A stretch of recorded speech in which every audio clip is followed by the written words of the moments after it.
How heartful of me to visit a funeral like this. Despite the presence of other attendees, my mother-in-law stood in front of us smiling. My father-in-law was also smiling and sympathizing with her, saying, "Yeah, we are so nice." My anger quickly reached its peak, seeing their behavior. My mother-in-law, however, was not concerned. "Your father is a mud-cake bottom feeder, and yet you gave him such a lavish funeral. I don't think you had a budget for that. Are you now having a financial problem? May I offer you a donation to help you?" My mother-in-law took a dime out of her purse and threw it at my feet. I had lost my patience. This was unforgivable. I can't believe she would make fun of my father just because she doesn't like me. They will see what I can do to destroy them. In front of my victorious in-laws, I told them the truth. My name is Haley, and I'm 30 years old. I work for a construction company as an interior designer. I became a certified interior coordinator for a reason. In my childhood, I had always a slightly unusual hobby. I like to look at house floor plans and find the right furniture for the space. When I was given my own room, I asked my parents to arrange the curtains and carpets to my liking. I even asked my parents to buy me a stylish desk instead of a standard study desk.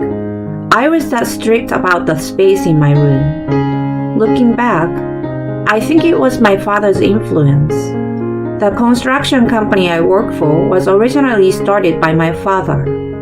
My father was a registered architect and well known in the industry. However, he was so busy that he could no longer spend time with his family and reduce his workload. He then gathered many construction managers and full-time engineers he knew and opened this construction company. Now, there are more interior coordinators and financial planners like me, and the company has grown to a modest size. My father, in whose company I participate, suffered a stroke 5 years ago. With that, he stepped down as head of the construction company and left it in the hands of another trusted architect who had been with him for many years. For a while, I wondered what would happen in my father's absence. But people whom my father had approved of were all excellent employees. I was proud to work in this company that my father had created. And a year ago, I got married. I met my husband Tom a few years ago when our company was contracted to design an office. Tom was the one who visited our company as the person in charge of the project. At first, we talked only about business, but as we had more meetings, we naturally grew closer. Eventually, he asked me for a relationship. When he proposed to me a year ago, he said, "I want to marry you, but marrying me might cause you trouble." "Why?" "I've told you before that my parents are very strange. I mean, they don't have any common sense." "You mentioned it a little before."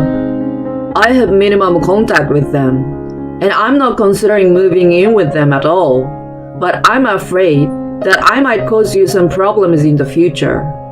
"Tom, I heard a little bit about my in-laws when we first started dating. My mother-in-law is a politician and is now a member of a county council. My father-in-law cannot go against such a strong wife and always listens only to what my mother-in-law says and is completely obedient to her. Furthermore, his parents abused Tom verbally when he failed to pass the entrance exam to one of the Ivy League. "You are not our son when you are not capable to get into Ivy League. You are a disgrace. Get out of here." After hearing such words, Tom took the opportunity to go to a private university and moved into a dormitory. Because of his good grades in the entrance examinations, he was exempted from all tuition fees, and he covered all his rent and living expenses with a part-time job. While balancing his studies and part-time jobs, he was able to make it through his college life. Hearing such a story, I could not come up with any emotion other than respect. I heard that he had not seen his parents since then. But if he was going to get married, he should at least give them a report. He seemed to feel like that and was planning to go see them for the first time in several years. That's why he seems to have a hard time making up his mind. Tom was looking gloomy and depressed. Seeing him like that, I put on a big smile. Tom, I can handle it. No matter what kind of person your parents are, I would want to marry you. Are you sure? Of course. If there is some problem, I will consider how to get along with them. But they are the parents of someone I love. No matter who they are, I'd like to say hello to them at least once. Yeah, you are right. I know I shouldn't be running away anymore either. I don't think you are running away. But if you don't visit your parents now, I'm sure you will be left feeling bewildered. Thanks. I finally made up my mind too. Thus, I accepted Tom's proposal, and we went to his parents' house to say our wedding greetings. The following week, we headed to Tom's parents' house. Of course, I was nervous, but Tom seemed even more so. I patted him gently on the back and rang the intercom. Then, as if she was waiting for us, the door opened vigorously, and a strong-willed-looking woman appeared. She was wearing a purple dress and a gold necklace. Her hair was curled, and she was wearing flashy red lipstick. Since she is a politician, she seems to have a thick core and with full of confidence. Long time no see, Mom. When Tom greeted her, his mother gave him a dubious look and started to talk with a big sigh. What is a failure who failed the entrance exam and ran away from home doing here after all this time? Don't say that. What? It's true, isn't it? You just came back home and brought this unattractive woman with you. She's got nothing to do with it. Don't make fun of Haley. Oh my god. You're so pissed off. A fool like you can't possibly be loved seriously. What on earth do you expect? I don't deserve to have my mother tell me that. Just then, a small man appeared from behind my mother-in-law. I instantly guessed it was Tom's father. As soon as he showed his face, his father said to Tom, "What's that kind of behavior?" He began to yell at Tom. It seems that Tom raising his voice at his mother had touched his father's nerves. In order to see the tense atmosphere, I looked toward my mother-in-law. Nice to meet you. My name is Haley, and I'm dating Tom. Haley, why do you want to be with a failure like Tom? He's not a failure. He takes his job very seriously.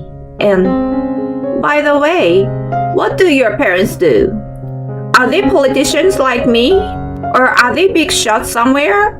No, my father used to be in a construction business. He fell ill a few years ago and is now taking a rest. My mother is taking care of my father. Then my mother-in-law burst out laughing. When I was unable to say anything because of the suddenness of the situation, she smiled wryly and slowly opened her mouth. Your family is pretty much at the bottom of the pile too. Tom, who has a politician mother, brought you here. So I thought you were a young lady from a better place. Wait a minute. I don't care what you say about me, but my father and mother. Oh, was I right? It's true what they say about people becoming aggressive when they are told the truth. What the hell are you saying? Why should you, a completely stranger, tell me that? Then my husband stepped in front of me.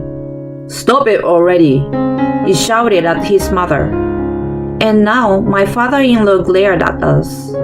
He alternately glared at me and Tom, then began to speak as if he were making fun of Tom. How can you behave like that towards your mother? Huh? How dare that stupid son, who left after disappointing your mother's expectations, come back here after all this time? Why are you like that too, Dad? Is that what you say to the son you haven't seen in a long time? Is rebellion the first thing you do when you come home? No, that's not it. The first thing you should do is return the favor to your mother and me who raised you. What? What do you mean by favor? Shut up. How much do you think we spend on you? Your mom paid for all your cram school fees and all your lessons.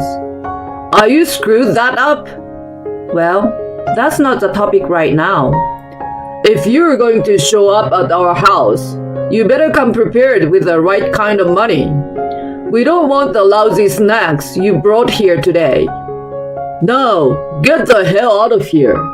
I don't care what happens to a piece of shit like you. My mother-in-law giggled at my father-in-law's words. Tom's face turned bright red, and his fists were shaking as if he was about to cry. At this rate, Tom would raise his hands to his parents. Thinking this, I stood between him and my in-laws and said to them, "We were thinking of getting married, so I came to say hello to you, but it doesn't seem necessary." At those words, my father-in-law glared at me. What the hell do you want? I said to my mother-in-law, who silently turned away from me. I can't believe you could behave like that toward your own son. What do you want to say? No, it's okay. I don't think we will see each other again, so you don't need to know that. How rude. You are indeed a woman chosen by a failure. Well then, goodbye. Tom still wanted to say something, but I pulled his hand and we left my parents-in-law. Soon after that, we registered and became husband and wife. A year has passed since then, and I have not seen my in-laws once. Tom and I were newlywed, living in an apartment, about a 15-minute walk from my parents' house. Then one day, my father's condition suddenly changed, and he passed away. I knew that he had suffered a stroke and was not expecting to recover. But when it came time to accept his death, I was not so easily convinced. Many people gathered at my father's funeral. Not only friends and business associates, but also people who had asked my father to design a house for them in the past. People who had willingly accepted to help him in remodeling the house.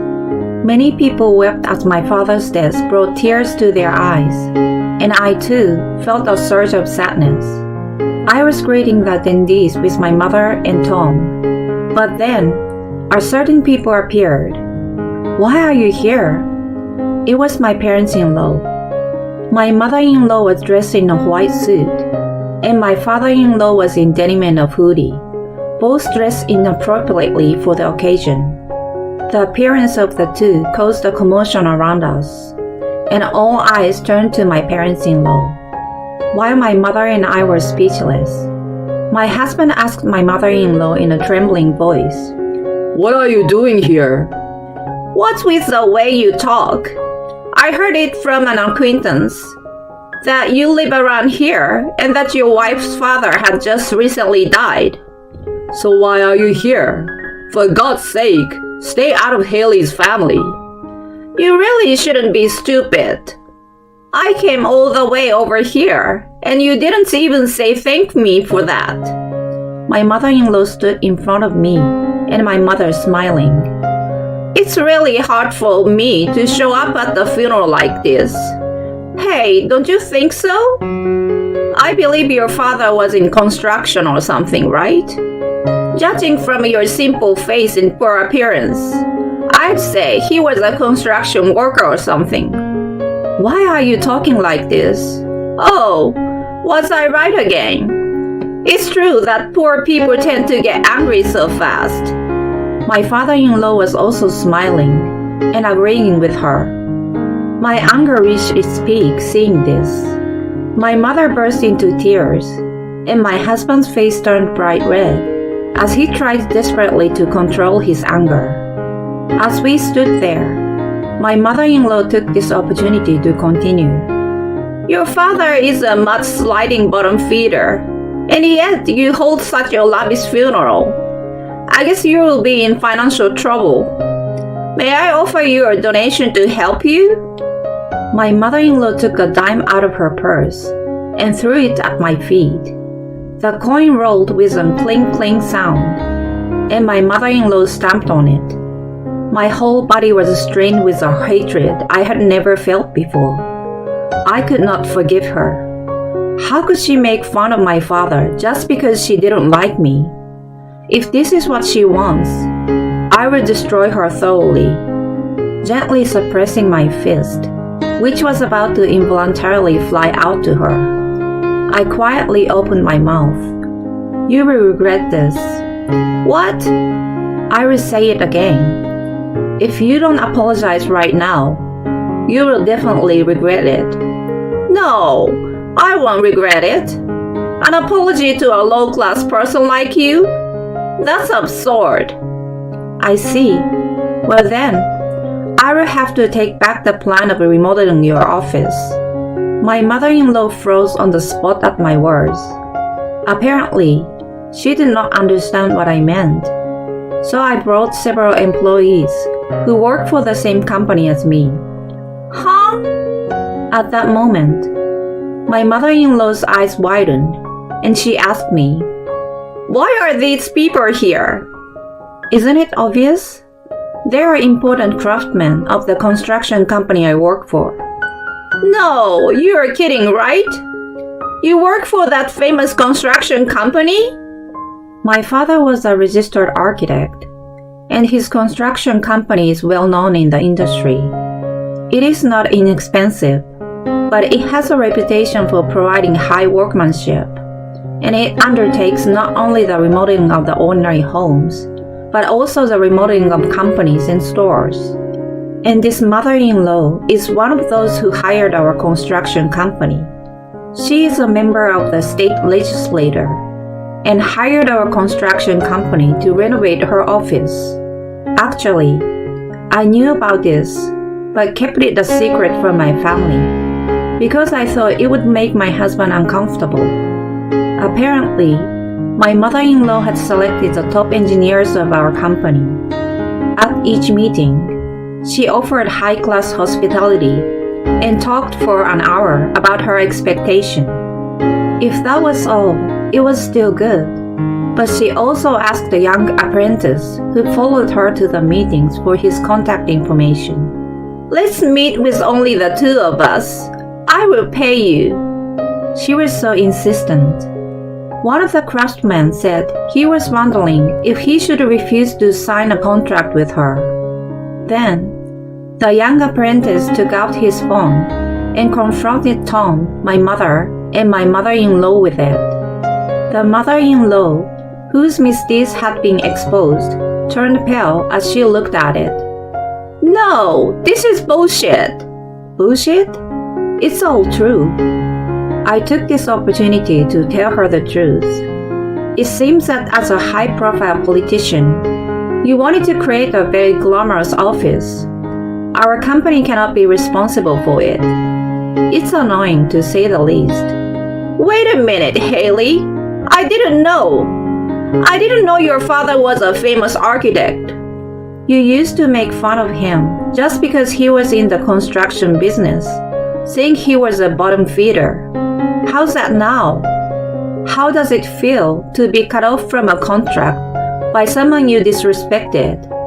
Is it okay to be a politician if you can't even see the true nature of people and judge things based on prejudice?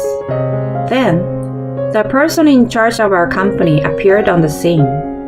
He said to my mother-in-law, "We have no intention of offering our services to you. You insulted our former president." My mother-in-law's face turned bright red, and she ran away. Of course, my father-in-law followed her. My mother-in-law's bad reputation spread quickly. This was because several people who had attended my father's funeral had captured my mother-in-law's insane behavior on video. The video was spread on social networking sites and caused a huge firestorm. My mother-in-law had been a politician for a long time, but her trust was shattered in an instant, and she resigned without waiting for her term as a state legislature member to end. Of course, there was no way she could live as she had in the past, and her neighbors were not nice anymore. As a result, my parents-in-law were forced to move out. They were probably still forced to live day by day somewhere. I, on the other hand, have been freed from my parents-in-law's ties, and my stress-free life has returned. As for my husband, he was a little bit angry. Why didn't you tell me that my mom had a contract with your company? But in the end, we have nothing more to do with my parents-in-law, so it should be fine. I hope to continue to provide the best technology and service, together with my respectful colleagues and friends, and I will continue to protect the company my father has started.